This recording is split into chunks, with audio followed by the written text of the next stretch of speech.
नमस्कार। आज के इस एक्सप्लेनर में आपका बहुत बहुत स्वागत है। आज हम एक बेहद दिलचस्प और सोचने पर मजबूर कर देने वाली कहानी पर चर्चा करने वाले हैं। ये कहानी है एक बहुत ही बड़े और समृद्ध लोकतांत्रिक देश की और वहाँ के प्रधानमंत्री की, जिनका नाम था शिवा।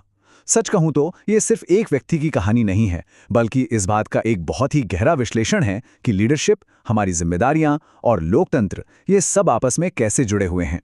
एक पल के लिए जरा इस सवाल पर गौर कीजिएगा। सोचिए, क्या होता है जब एक लोकतंत्र की रक्षा के लिए चुना गया सबसे बड़ा नेता अपनी जिम्मेदारियां निभाने के बजाय बस आराम करना और सोते रहना पसंद करे।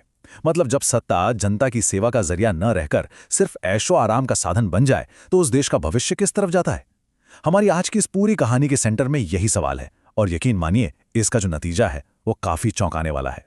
तो चलिए बढ़ते हैं पहले हिस्से की तरफ, द रिलक्टेंट लीडर, यानी एक अनिच्छुक नेता। ओके, तो चलिए इसमें थोड़ा डीप डाइव करते हैं। एक तरफ आप एक आइडियल और जिम्मेदार नेता की छवि को देखिए, जो सुबह जल्दी उठता है, देश की समस्याओं पर विचार करता है और फटाफट फैसले लेता है, राइट। और दूसरी तरफ है हमारे प्रधानमंत्री शिवा। उन्हें आराम और विलासिता की जिंदगी कुछ ज्यादा ही पसंद थी। वे देर तक सोते रहते थे। जब भी कोई अधिकारी कोई जरूरी फाइल लेकर उन्हें जगाने आता, तो उनका एक ही रटा रटाया जवाब होता था, अभी नहीं, बाद में देखेंगे।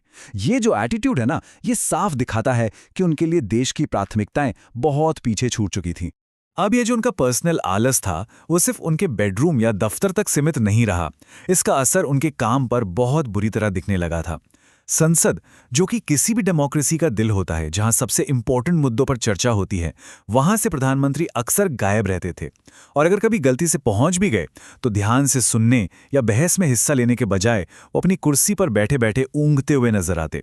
आप खुद सोचिए, जब सर्वोच्च नेता का ही ये रवैया हो, तो देश की बड़ी समस्याओं पर सही समय पर फैसले कैसे लिए जा सकते हैं। और इसका नतीजा वही हुआ जिसका डर था। दूसरा हिस्सा, अ नेशन इन डिक्लाइन, यानी एक पतनशील राष्ट्र। देश में संकट बहुत ही तेजी से बढ़ रहे थे। मतलब बेरोजगारी एकदम आसमान छू रही थी। किसानों को उनके खून पसीने की कमाई वाली फसलों का सही दाम नहीं मिल रहा था। महंगाई ने आम आदमी की कमर तोड़कर रख दी थी। और एडमिनिस्ट्रेशन के हर लेवल पर करप्शन दीमक की तरह फैल चुका था। आप इमेजिन कर सकते हैं कि आम नागरिक इन परेशानियों के बोझ तले कितना स्ट्रगल कर रहा होगा, जबकि दूसरी तरफ उनके प्रधानमंत्री आलीशान दावतों और एंटरटेनमेंट में मस्त थे। अब इस पूरी सिचुएशन में जो सबसे दिलचस्प पॉइंट है, वो ये है कि ये सिर्फ एक इंसान का फेल होना नहीं था, ये एक तरह का डोमिनो इफेक्ट था। जाहिर सी बात है, जब बॉस ही लापरवाह हो, तो मंत्री और अधिकारी भी ढीले पड़ी जाते हैं। पूरी की पूरी नौकरशाही सुस्त हो गई थी। डेवलपमेंट के सारे काम ठप पड़ गए। और इसका सबसे बड़ा नुकसान पता है क्या हुआ? सरकार पर से जनता का भरोसा पूरी तरह से टूट गया। लोग अब ये पूछने लगे थे कि भाई, जिस इंसान को हमने देश संभालने के लिए चुना था, उसे हमारी परेशानियों की कोई परवाह ही क्यों नहीं है। यहां से आता है तीसरा हिस्सा, द टर्निंग पॉइंट, एक निर्णायक मोड़। देखिए, इतिहास गवाह है कि जब कोई राष्ट्र अंदर से कमजोर होता है, तो बाहरी ताकतों को एक तरह से खुला इन्विटेशन मिल ही जाता है। पड़ोसी दुश्मनों ने देश की इस अंदरूनी कमजोरी को बहुत अच्छी तरह से भांप लिया था। उन्हें समझ आ गया था कि ये लोकतंत्र अंदर से खोखला हो चुका है और इनका प्रशासन तो गहरी नींद में है। बस इसी चीज का फायदा उठाते हुए दुश्मन देश की सेना ने बॉर्डर पर घुसपैठ शुरू कर दी। और अचानक से पूरे देश में डर, दहशत और एक बहुत भारी टेंशन का माहौल छा गया। अब सिचुएशन इतनी सीरियस थी कि हर किसी को यही लगा होगा कि प्रधानमंत्री तुरंत एक्शन लेंगे।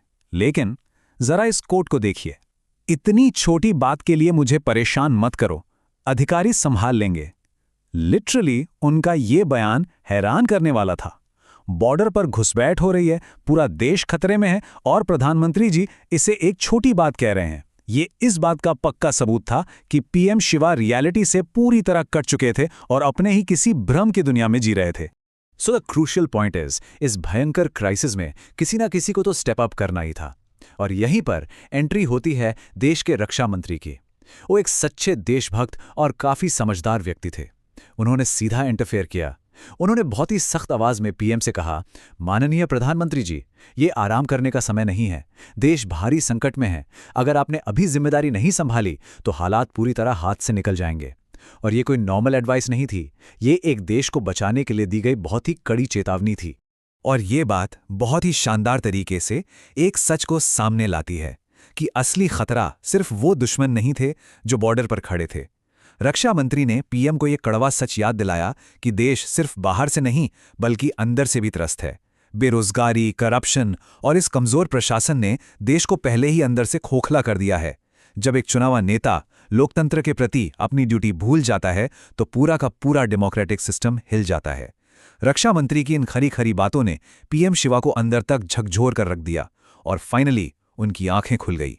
चौथा हिस्सा, द ट्रांसफॉर्मेशन, एक बहुत बड़ा और सकारात्मक बदलाव। चलिए देखते हैं कि अब ये कहानी कैसे आगे बढ़ती है। सच्चाई का एहसास होते ही चीजें तेजी से बदली। ऐसा नहीं था कि उन्होंने और टालम-टोल किया, उन्होंने तुरंत एक इमरजेंसी मीटिंग बुलाई। सबसे पहले सेना को मजबूत करके बॉर्डर की सिक्योरिटी टाइट की गई। उसके बाद शुरू हुई सिस्टम की सफाई। भ्रष्ट अधिकारियों पर बहुत सख्त एक्शन लिया गया और आखिर में इकोनॉमी को ट्रैक पर लाने के लिए किसानों के लिए सही दाम की योजनाएं और युवाओं के लिए नए रोजगार प्रोग्राम्स लॉन्च किए गए। सीरियसली, ये क्राइसिस मैनेजमेंट का एक बेहतरीन एग्जाम्पल है। और इस ताबड़तोड़ ईमानदार मेहनत का रिजल्ट क्या निकला? वो एडमिनिस्ट्रेशन जो कल तक सो रहा था वो एकदम एक्टिव और मजबूत हो गया। जनता का जो भरोसा पूरी तरह चकनाचूर हो गया था वो वापस लौट आया।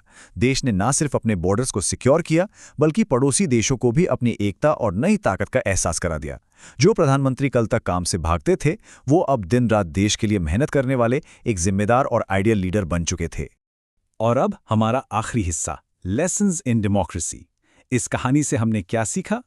इस पूरी कहानी का जो मेन टेक अवे यानी चोड़ है वो ये है कि एक लोकतंत्र में जो चुना हुआ नेता होता है वो सत्ता का मालिक या कोई राजा नहीं होता बल्कि वो जनता का सेवक होता है। एक लीडर की असली पावर उसकी कुर्सी से नहीं आती बल्कि अपनी ड्यूटी को पूरी ईमानदारी से निभाने और जनता का विश्वास जीतने से आती है। मेहनत, जिम्मेदारी और ट्रांसपेरेंसी, बस यही किसी भी मजबूत और सुरक्षित देश की असली नींव होते हैं। जाते जाते मैं आपको इस एक विचारोत्तेजक सवाल के साथ छोड़ना चाहूंगा। क्या एक सच्चे लोकतंत्र की ताकत नेता की अथॉरिटी और उसके पावर में होती है या फिर उस जनता के अटूट विश्वास में जिसकी वे सेवा करते हैं? इस कहानी ने तो यही साबित किया है कि जनता के विश्वास के बिना कोई भी सत्ता टिक नहीं सकती। आप इस बारे में क्या सोचते हैं? इस पर गहराई से विचार जरूर कीजिएगा। आज के इस एक्सप्लेनर में हमारे साथ जुड़ने और इस चर्चा का हिस्सा बनने के लिए आपका बहुत बहुत धन्यवाद।